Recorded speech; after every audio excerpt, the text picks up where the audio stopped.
बंधु माने सर्वप्रथमे आपण मानकु समस्तंको मोर नववर्ष 2026 उपलक्षे अनेक शुभेच्छा एवं शुभकामना। एही नूतन वर्ष 2026 आपणक पई अनुकूल हेउ। आपणक मनरे थिबा समस्त इच्छा अभिलाष एही नुआ वर्षरे परिपूर्ण हेउ। आपण सुस्थ एवं निरोग हुअन्तु। प्रत्येकटी क्षेत्र रे आपण विजय लाभ करंतु।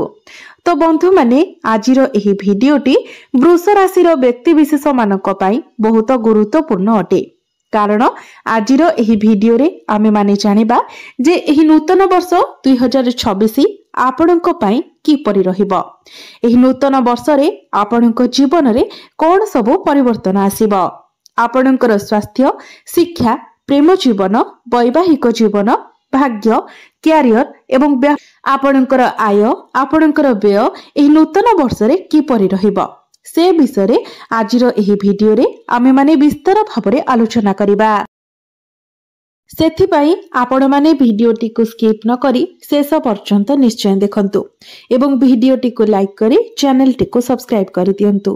कमेंट बॉक्स रे भक्ति एवं श्रद्धार सहित जय श्री जगन्नाथ, जय मां लक्ष्मी निश्चय लिखंतु। तो बंधु माने आसंतु आरंभ करिबा आजिर एही कार्यक्रम को, जहा आपणकर जन्म राशि तथा चंद्र राशि उपरे आधारित अटे। तेबे बंधु माने सर्वप्रथमे आसंतु जानिबा वृष राशि व्यक्ति विशेष मानकर व्यक्तित्व एवं स्वभाव विषय। तो बंधु माने वृष राशि राशिधिपति हेउछंती शुक्र। वृष राशि रे चंद्रमा उच्च फल प्रदान करिथांती। वृष राशि हेउची पृथ्वी तत्वर राशि।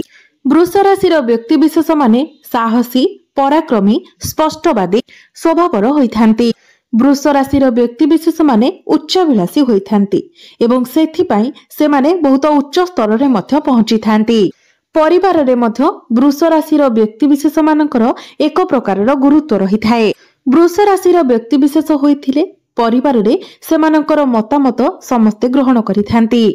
तेबे वृष राशि व्यक्ति विशेष मानक पई वर्षटी अनुकूल रहिछि। एही 2026 मसीहाटी आपणकर आय को नेकी बहुत भल रहिबो। आर्थिक दृष्टिकोणरू एही 2026 मसीहाटी आपणको आर्थिक रूप रे मजबूत बनाइबाको जाउछि। स्वास्थ्य दृष्टिरू देखिले एही नूतन वर्ष 2026 रे आपणको मिश्रित फल प्राप्ति हेबो।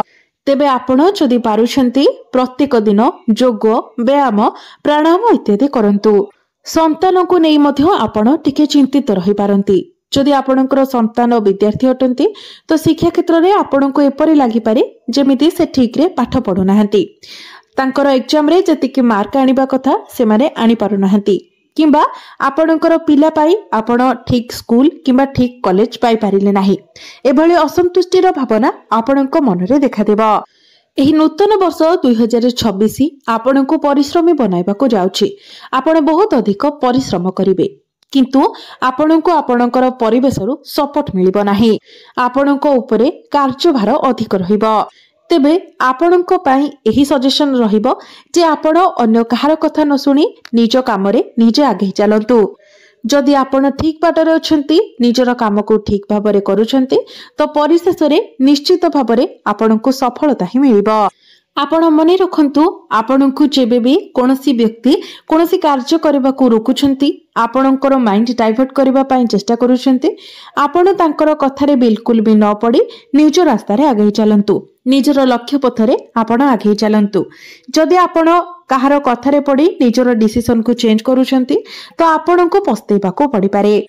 एही नूतन वर्ष 2026 ठी आपणकर मातांकर स्वास्थ्य को नेकी सेतटा अनुकूल रहनाई। तेणु आपण जेते पारुछंती मांकर सेवा करंतु। मांक स्वास्थ्य प्रति आपण जत्नशील होंतु। शुगर, डायबिटीज भली समस्या देखा दे पारे, किंबा आपणकर मां कोनोसी कथा को नेकी बहुत अधिक चिंता करि पारंती, ओवर थिंकिंग करि पारंती, टिके एकुटिया भली मने करि पारंती, किंतु से आपणको से विषय रे किछि कथा जणाइबे नाही। तेणु आपण आपणको तरफरु निजर मांकर जत्न लेबा पई चेष्टा करंतु। किंतु एही नूतन वर्ष 2026 आपणकर भाई भौणी को पई बहुत भल रहिबो। सेमाने सेमानकर क्यारियर रे बहुत अधिक ग्रो करिवे। सेमानकर वैवाहिक जीवन को नेकी मध्य सेमानको कोनोसी खुशी खबर मिली पारे। आपणकर पितांको पाई मध्य नूतन वर्ष 2026 अनुकूल रहिबो। आर्थिक दृष्टिकोणरू नूतन वर्ष 2026 आपणको पाई बहुत भल रहिबो। आपणकर धन बढ़िबो।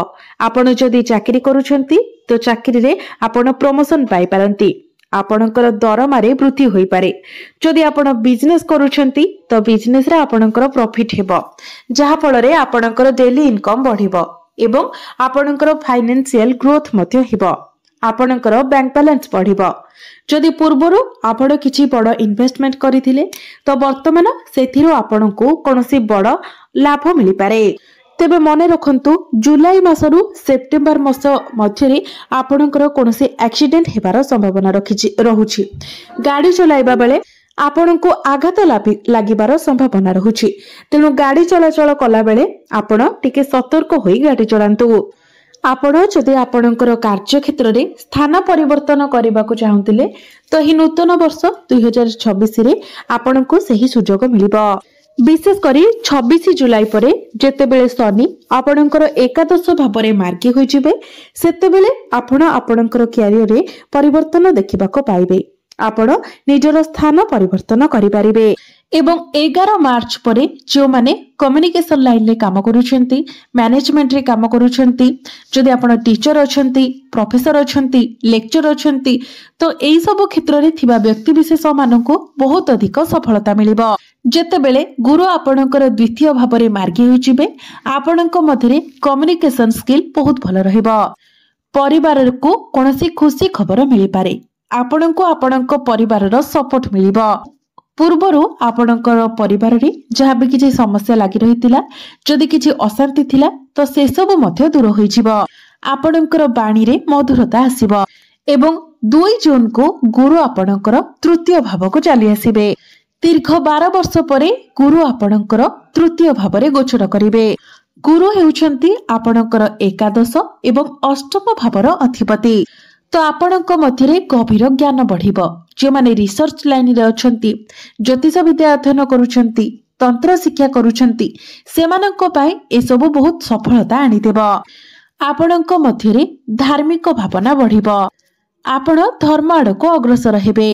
गुरु जेतेबेले आपणकर तृतीय भावरे रही आपणकर एकादश भाव को देखिबे सेतेबेले आपणकर फाइनेंशियल ग्रोथ हेबो। आपण आपणकर बिजनेस रे मध्य ग्रोथ देखिबा को पाइबे। आपणक मध्यरे मैनेजमेंट स्किल बढ़िबो। आपणक मध्यरे ज्ञान बढ़िबो, सद्बुद्धि बढ़िबो। आपणकर लोक संपर्क बढ़िबो। आपणकर लोक संपर्क स्ट्रांग हेबो। जदि आपण ऑनलाइन कोनोसी काम करूछंती तो सेथिरे मध्य आपण सफलता देखिबा को पाइबे। स्वास्थ्य कथा जदि कहिबा तो मार्च एवं एप्रिल मासरे आपणको टिके आपणकर स्वास्थ्य प्रति अधिक ध्यान रखिबार अछि। आपणकर इम्यूनिटी उपरे आपणको काम करिबार अछि। 14 मार्च परे गवर्नमेंट रिलेटेड आपणको शुभ फल प्राप्ति हेबो। 14 मार्च परे जदि आपण गवर्नमेंट रिलेटेड किछि एग्जाम देउछंती तो निश्चित भाबरे सेथिरे आपणको सफलता मिलिबो। किंबा जदि आपण गवर्नमेंट चाकरी करूछंती तो सेथिरे मध्य आपण ग्रोथ देखिबा को पाइबे। आपणको कोनोसी बड़ अचीवमेंट मध्य मिलि पारे। तेमे मने रखंतु छोट छोट कथा को नेकी आपण जेमिति अधिक न रागंती, अधिक पॉजिटिव न हुंती, अधिक रिएक्ट न करंती सेति प्रति आपण ध्यान देबे। कारण शनिंकर दृष्टि आपणकर राशि उपरे रहिबो। तेनु आपणक मध्यरे टिके जिद्दी एवं क्रोधी स्वभाव देखिबा को मिलिबो। तेबे ए सब को आपण नियंत्रण रे रखिबा को चेष्टा करंतु। विद्यार्थी मानक कथा जदि कहिबा तो पाठ पढ़ा को नेकी आपण टिके मुडी स्वभाव रे रहिबे। कारण शनिंकर दृष्टि आपणकर पंचम भाव उपरे रहुछि। जदि आपण मन देई पाठ पढ़ंती तो निश्चित भाबरे आपणकर टैलेंट बढ़िबो। आपणक मध्यरे ज्ञान बढ़िबो। आपण निजर पाठ पढ़ारे बहुत अधिक सफलता पाई परिबे। आपणकर माइंड शार्प रहिबो। किंतु आपणको सेथिपाई परिश्रम करिबार अछि। जदि आपण पाठ न पढ़ंती, निजर पाठ को ठीक भाबरे न करंती तो आपणको सेथिपाई समस्या रे पड़िबा को होई पारे। शनि आपणकर पंचम भाव को देखुथिबारु आपणक मध्ये टिके आलस्य देखा देई पारे। आपण आपणकर पाठ पढ़ा को एडाई पारंती। तेनु सेथि प्रति आपण सतर्क रहिबा उचित। किंतु जून मास परठारु आपण आपणकर पाठ पढ़ा को लेकिन सीरीयस रहिबे। जून मास परे जदि आपणकर किछि एग्जाम अछि तो एग्जाम आपणक पई बहुत भल रहिबो। 2 जून परे आपणकर उच्च शिक्षा पई मध्य समय बहुत भल रहिबो। आपणको आपणकर पितांकर साहाय्य सहयोग प्राप्ति हेबो। आपण आपणकर वैवाहिक जीवन रे मध्य बहुत भल परिवर्तन देखिबा को पाइबे।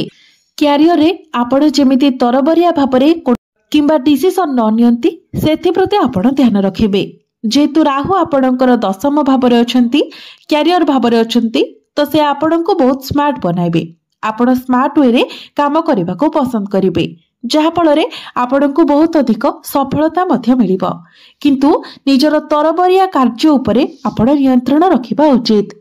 तेबे बंधु माने एबे आसंतु जानिबा किछि उपाय विषय रे जे उपाय गुड़िक करबा द्वारा आपणको अधिक मात्रा रे शुभ फल प्राप्ति हेबो एवं जहा सब अशुभत्व रहुछि से गुड़िक दूर होई जिवो। तो सेति पई आपण प्रत्येक दिन शुक्रंकर बीज मंत्र 108 थर जप करंतु। प्रत्येक दिन आपण हनुमान चालीसार पाठ करंतु। प्रत्येक दिन आपण गायत्री मंत्रर जप करंतु एवं प्रत्येक दिन उदित सूर्य को आपण तंबा पात्र रे जलार्घ्य अर्पण करंतु। तेबे बंधु माने नूतन वर्ष 2026 आपणक पई शोभामय हेउ मंगलमय हेउ एहा ही ईश्वरक निकट रे मोर प्रार्थना। धन्यवाद।